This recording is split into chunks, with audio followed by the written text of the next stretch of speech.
National Association of Homebuilders Housing Market Index showing coming in at 54 versus an estimate of 57. It's coming in weaker than expected. What does that say about the housing recovery? I want to bring in Digital Risk co-founder and managing partner Jeff Taylor. Also joining us is John Hilsenrath, the chief economics correspondent with the Wall Street Journal. Gentlemen, good to see you. Thank you so much for joining us. All right, so we got the NAHB out at 54. John Hilsenrath, that's below estimates. What's your take on this number?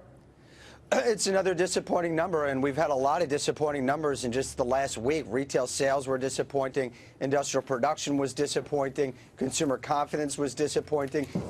Excuse me. It really looks like we've gotten off to the second quarter at a slow start, and it's not anything to be encouraged about. Look, I know that the first quarter was horrible, Jeff. I mean, you had bad weather, you had a port strike, a whole host of things going into it. But John just points out, second quarter doesn't look like it's starting much better. What's going on? You know, I think the home builder sentiment being down again, I think that really after a couple of years of historically low interest rates, they're sort of realizing the millennials are just not getting back into the market. So what's interesting is where they're focusing their time and efforts is on that move-up home buyer, that between $300,000 to $500,000 price point right now is where they're looking to make their hits, but they're not feeling great about it. Well, the home building index is below expectations this morning, and we got a lot of housing data out this week, like new home sales, existing home sales. The housing market in particular is having real trouble gaining traction, John Hilsenrath. Do you also attribute it to the millennials? I think there are millennials, and there's structural changes happening in this housing market. You know, we've reported that the middle part of the housing sector has actually been hollowed out. What you're seeing is multifamily home building for people going into apartments and condos, and home builders really focusing on the high end of the market. But this housing crisis and, you know, what we're talking about with millennials, we're seeing fewer first-time home buyers and fewer people going into the middle of the market. Right. And that's hurting the core of the sector, which is single-family home sales. Jeff? You know, it's interesting. We keep talking about the housing market and how this really hasn't taken off the last 24 months. I'll tell you an area of the sector that really has taken off, home equity loans. These are the people who are owned in their house right now, and they're borrowing money to improve and create net worth in their existing houses right now.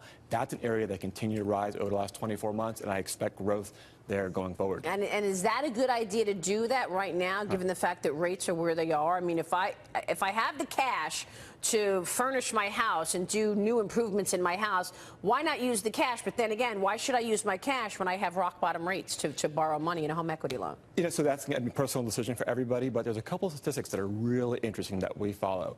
People who are homeowners versus renters, their net worth, the homeowners, are 15 times what renters should be. So whether they're using cash or they're taking advantage of the historically low interest rates, comes down to fiscal discipline and what they see is best for them. I say.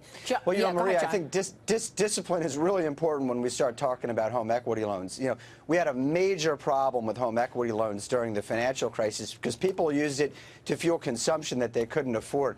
I mean, a home equity loan makes sense if you've got the equity, if you want to do some financial engineering and borrow at a low rate and maybe invest it in something with a higher return. But when you start using a home equity loan to consume things that you can't afford and won't be able to pay back later, you get yourself in real trouble.